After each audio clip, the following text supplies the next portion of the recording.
This is Nightly Business Report with Tyler Matheson and Susie Gehring. Sizzle or fizzle? The economy's growing again, but not at the pace that experts had been hoping for, and that could have an impact on your money. Data discrepancies. Why more than 2 million people who got health insurance under the Affordable Care Act may now be at risk of losing it. And solar revolution. Panels are popping up deep in the desert, potentially changing the way we fuel the future. We have all that and more tonight on Nightly Business Report for Wednesday, June 4th.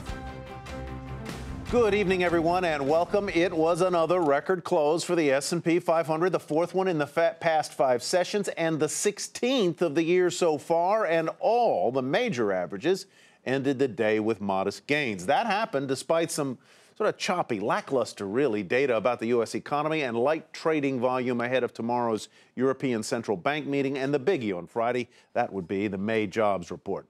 Today, a setback in the labor market as a reading on private job creation last month was short of forecasts, and the U.S. trade gap got a lot wider in April. Worker productivity down in the first quarter of the year with all that snow and cold paralyzing factories, offices, retailers, and more. But just as winter turned to spring, we've seen some green shoots for the economy in recent weeks as it slowly, but maybe not so steadily, returns to growth. Steve Leisman has more.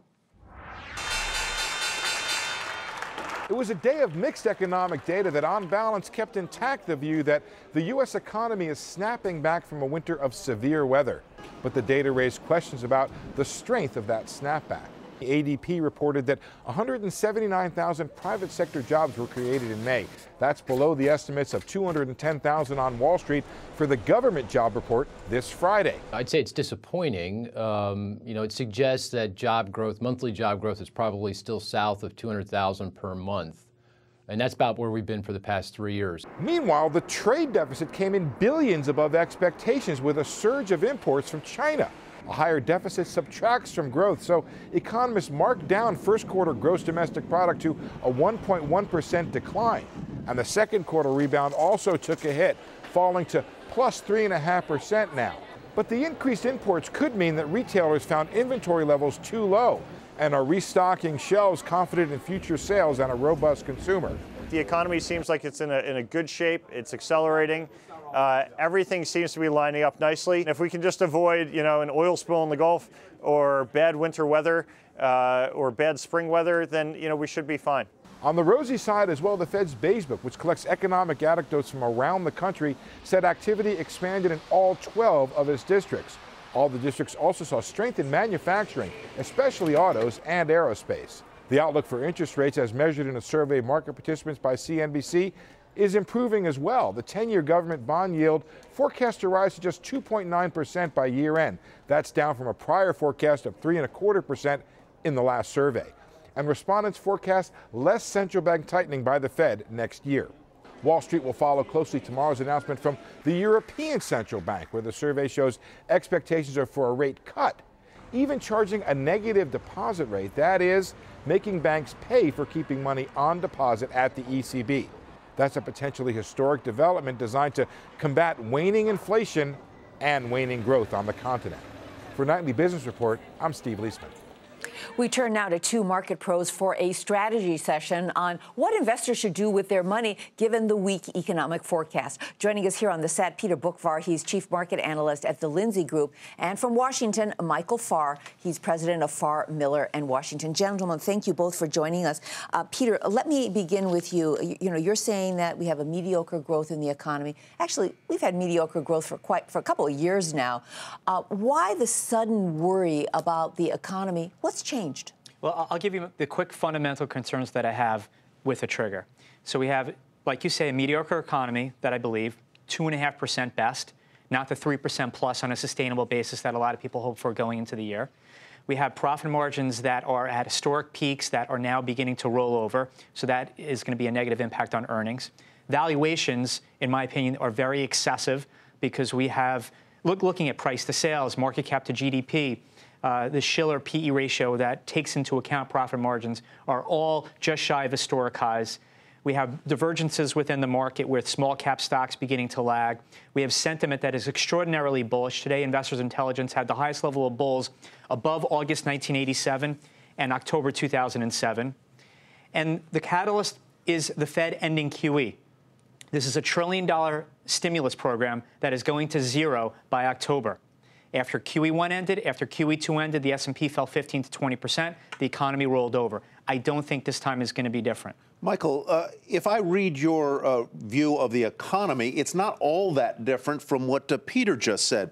But you conclude this morning's note by saying that this sort of economy's failure to break out as many as will likely result in a Federal Reserve that remains fully engaged in supporting asset prices. Therefore, you say the biggest risk is to not own stocks. But Peter's just pointed out that the Fed isn't really fully engaged to supporting asset prices. They're pulling out. All of that stimulus is going to be gone in 4 months. Right. So here's the deal. And Peter's not wrong. I wonder if the profit margins are actually starting to deteriorate, but we could talk about that. But I agree with pretty much everything Peter said. I agreed with Alan Greenspan in 1996 when he talked about irrational exuberance. I thought the market was expensive in 97 and 98. If you were out, it cost you a bunch. Expensive markets can become more expensive, so I think it's a time to eschew risk and make sure that you own things that have good fundamental values. I see that we're going to be in a kind of a creeping 2%, 2.5% GDP growth max. Forgive me, Michael, what about Peter's point, which is that the stimulus, $1 trillion stimulus, is coming out of the system when the Fed pulls back from the quantitative easing or the bond buying? It's something that we've seen every time.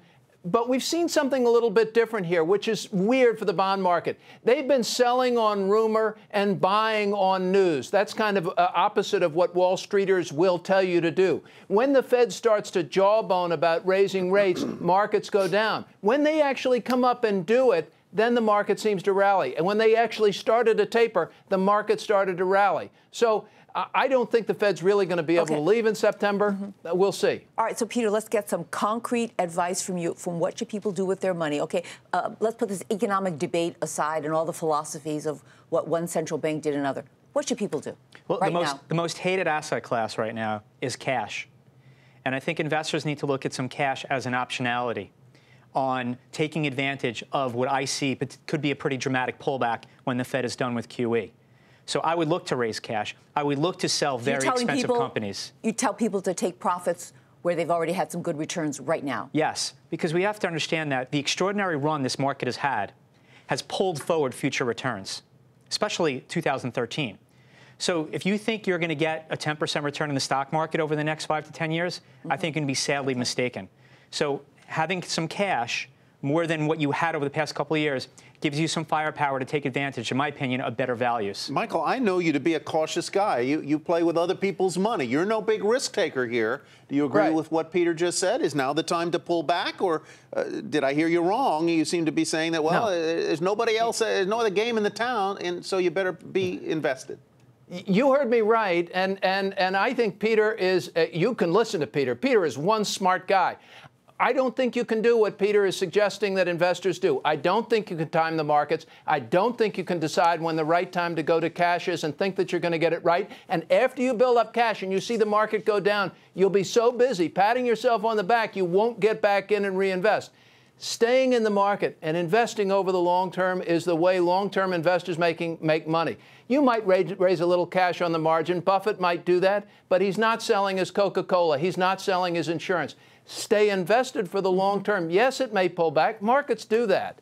But over the long term, retirees and 401k owners, don't try to start selling. Stick with this market over the long term. These valuations are high. They're not crazy. All right. Well, we're going to leave it up to investors to decide between you and Peter. Thank you very much. Michael Farr with Farr Miller in Washington and Peter Boockvar with the Lindsay Group.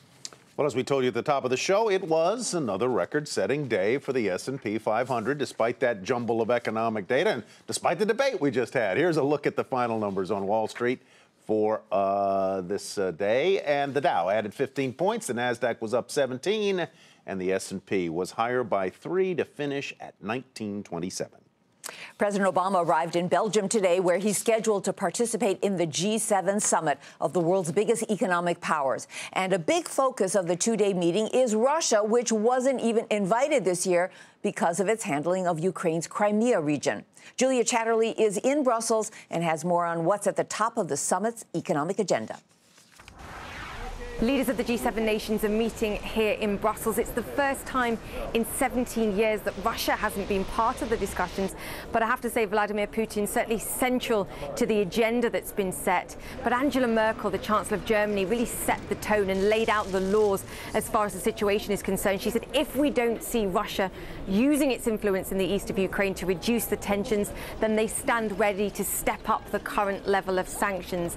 It's a message similar to what we've heard from President Obama in his actions this week already, beefing up the military support for Eastern European nations who are concerned about the actions of Russia right now. So while there is an overriding message here, I think that dialogue, diplomacy needs to be current at this point in the crisis. There's also this underlying message too that they are very poised and willing to push forward on sanctions should Russia not play ball at this stage. Right now, the only dialogue going on between Ukraine and Russia is about unpaid gas payments. And that's why on Thursday, crucial again on the agenda is energy security, reducing Europe's reliance on Russia. The key question is, will it all just be talk, or will we get concrete action as a result of these meetings? For Nightly Business Report, I'm Julia Chatterley. General Motors is expected to release the results of a 3-month internal investigation into the delayed recall of millions of cars with those faulty ignition switches, even after they were linked to at least 13 crash-related deaths. The New York Times reports that current CEO Mary Barra is expected to be cleared of any wrongdoing in the recall crisis. Meantime, the automaker has apologized today for sending out recall notices to families of some of the 13 victims of those defective ignition parts. A new headache for President Obama's signature legislation, the Affordable Care Act. Data discrepancies from millions of enrollees who signed up for health care plans may mean they risk losing generous government subsidies or possibly losing coverage. John Harwood joins us now from Washington with more on all of this. Okay, so John, you got to tell us what's going on here. And what does this tell us about the success or maybe failure of President Obama's health program? I don't think much, actually, Susie. What this does is this reflects the work of a federal contractor in taking information that people filled out when they enrolled for Obamacare, and then the government had to match that against other databases they had about your income, about your Social Security status, about your family status, all that sort of thing. Most of those, as they have been examined more closely, have been worked out in a favorable way, but you still have a lot of people, a lot of information kicking around in different databases, and I think that what we haven't seen so far yet is fraud, and that would be the real threat to Obamacare. We haven't seen that so far. What is the nature of these discrepancies? Well, for example, about half of what we've seen so far has to do with people's income. And how does that work? Well, if you enroll and seek a subsidy under Obamacare, it's based on how much money you expect to make. You estimate your income for 2014. The federal government then matches that against the last available record they have, which is what your income was in 2012. Well, things change. And so if you estimated your income too low and you deserve more subsidy, or if you estimated it too high and you have gotten more subsidy than you deserve, that gets reconciled on your next tax return, if not before. Oh, that just sounds so messy, John, trying to get that money back. I mean, so let's say you did get money you weren't supposed to get. How does the government get it back, or vice versa? Well, when you fill out your taxes, the subsidy you get under Obamacare is going to be one part of that form. And so when they see what you filed and what you've earned, they can figure out, and that's part of the calculation of how much tax you owe or how much tax you're going to get back, just like with any tax filing and any tax credit people get. Very quickly, no one's going to try and make political hay out of this, are they, John?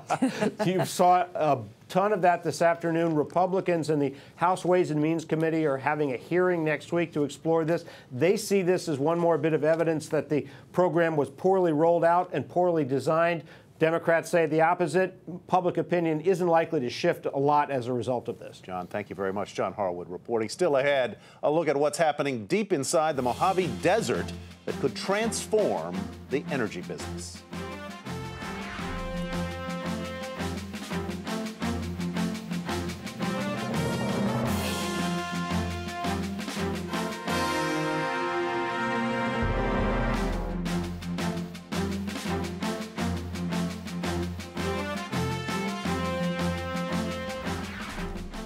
Chinese state-owned media outlets want Apple, Google, and Facebook to be punished for helping the U.S. to spy on China.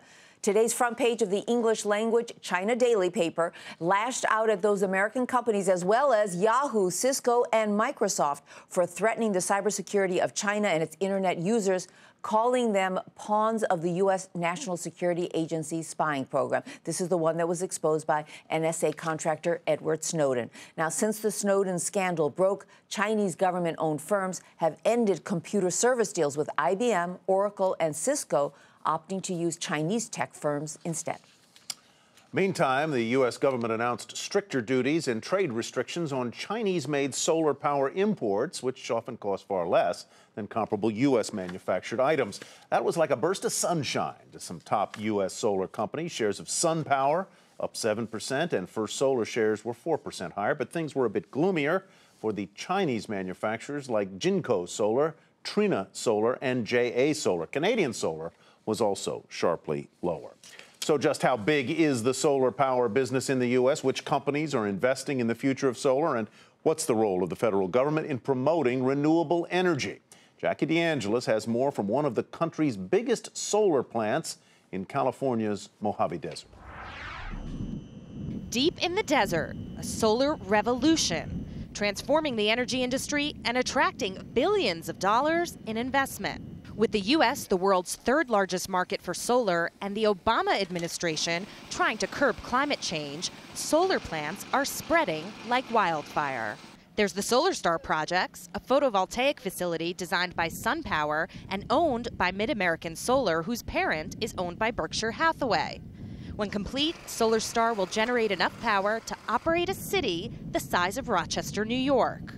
Ivanpah is another. This $2.2 billion solar thermal project is a collaboration of NRG and BrightSource, but it couldn't have been completed without a $1.6 billion government loan and a 20% investment from Google. While the industry has seen hockey stick growth, there's still more to come. The industry is now a $100 billion industry. It's not a $1 billion per year industry. It's not $10 billion. It's $100 billion per year and growing very rapidly, more than 20% per year. And it's an industry that doesn't just generate energy, it generates jobs. During construction, we had over 2,600 employees here at the Ivanpah facility. You know, during the project going forward, we're going to have 65 O&M personnel. Over the life of the project, we're going to generate almost $650 million in salary and wages for folks. The government says that solar projects could reduce climate change. The EPA estimating that the SolarStar projects could reduce carbon emissions to the tune of removing 2 million cars off the roads over the course of 20 years. Despite the great strides, the industry does have some challenges, including energy storage and infrastructure for transmission. I'm not aware of an estimate of when solar takes over an industry, but I think it's fair to say we're a long way away. If Congress and the administration want to see the type of build out that they've seen in solar so far, they're going to have to continue to subsidize that because the technology just isn't yet in a place where it can compete without it. But all great enterprise had to start somewhere, and solar companies are moving quickly to try to fuel the future. For Nightly Business Report, I'm Jackie DeAngelis in the Mojave Desert. Well, solar power isn't the only alternative energy source making news today. A division of NRG Energy, this is one of the nation's largest coal users, is buying North America's largest wind farm, California-based Alta Wind Energy Center. The price, $870 million. The move comes as NRG tries to boost its clean energy portfolio as it faces strict carbon dioxide emission standards that were announced by the EPA just this week. Higher costs weighed on Hovnanian's second quarter earnings, and that's where we begin tonight's market focus. The home builder's loss was wider than expected as its expenses more than offset an increase in net contracts and revenues. The company maintained a positive outlook, though, for the housing sector overall. Still, shares tumbled down 2%, $4.48. More merger talk in the healthcare space. The medical device maker Medtronic is now reportedly looking at a takeover of London-based Smith & Nephew. The move overseas could help the company lower its U.S. taxes. Last week, there were reports that Stryker made a bid for Smith & Nephew, but Stryker denied its interest. Shares of Medtronic popped more than 3.5% to $63.22. Smith & Nephew rose even more, up 12% to $97.27. United Health Group upped its quarterly dividend by a big 34% and renewed its share buyback program. The payout of almost 38 cents a share will be made to shareholders at the end of the month, and shares rose a fraction to $80.51. Shares of Coach were in the red after a downgrade. Stern AG lowered its rating on the luxury retailer to neutral from buy, citing lackluster sales trends and a lower probability of a turnaround in North America. The stock fell 2.5% to $38.99. Shares of Pandora were down today after the Justice Department announced plans to review music licensing rules. The company could be impacted and royalty fees could rise. Separately, the online radio service says its listener hours were up 28% in May, and active listeners also increased, but the stock still fell a fraction to $24.52. And after the market closed, PVH reported disappointing earnings. This is the parent company of Tommy Hilfiger and Calvin Klein. It missed on the top and bottom lines. The company also cut its full-year earnings guidance. That sent shares down after hours. During the regular session, the stock rose a fraction to $130.68. And coming up on the program, hog farmers meet at one of the largest trade shows as the industry battles and takes precautions against a mysterious and deadly disease.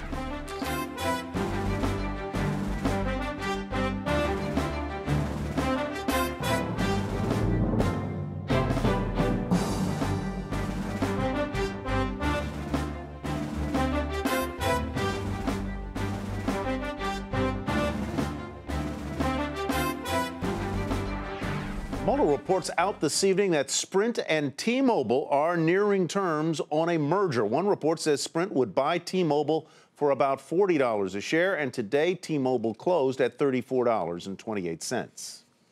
It's almost summer, and if barbecuing is part of your job, get ready to pay a lot more for pork this year. And that's because pig farmers are dealing with soaring demand and a costly virus that's wiping out a lot of their stock. Jane Wells has more from the World Pork Expo in Iowa.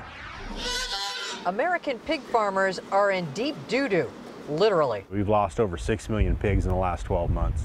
All due to a virus similar to the common cold, but so contagious and deadly that one farmer would not let our cameras get closer than here to his pigs after finding out we got close to these pigs at another farm. We really haven't figured out how it spread yet. The porcine epidemic diarrhea virus, or PED, has wiped out as much as 1/10 of the national swine herd because the youngest pigs get dehydrated and cannot survive.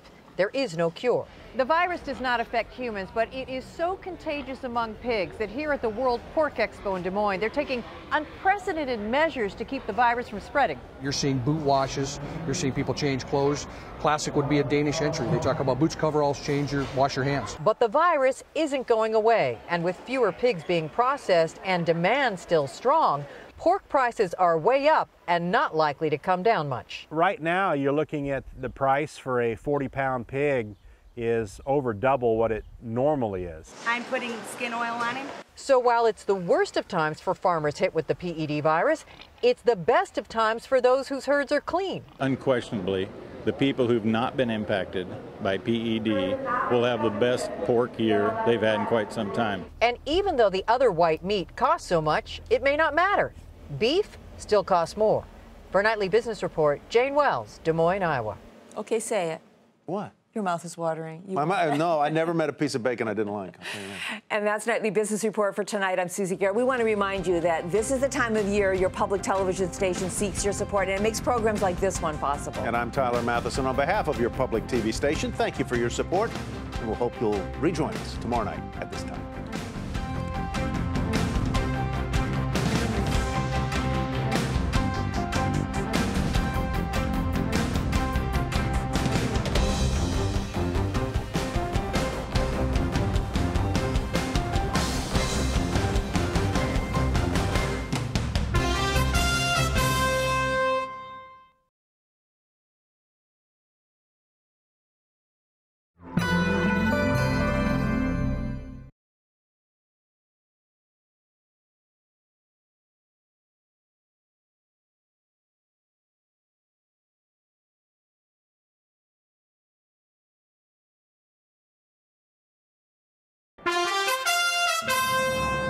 I'm Susie Garrett with the Nightly Business Report News Brief. A round of disappointing reports about the U.S. economy today. American businesses hired far fewer workers than expected. The U.S. trade gap got a lot wider in April, and worker productivity plunged in the first quarter. But the Federal Reserve's latest Beige Book gave an upbeat assessment of the economy, and a new report showed more growth in the services sector last month. On Wall Street, investors focused on the positives, pushing up stock prices. The Dow added 15 points, the Nasdaq was up 17, and the S&P rose 3 points, closing at another record high. And 2 million enrollees in government health care plans may be at risk of losing coverage and generous subsidies due to data discrepancies over their incomes and citizenship status. Be sure to tune in to Nightly Business Report right here on your public television station.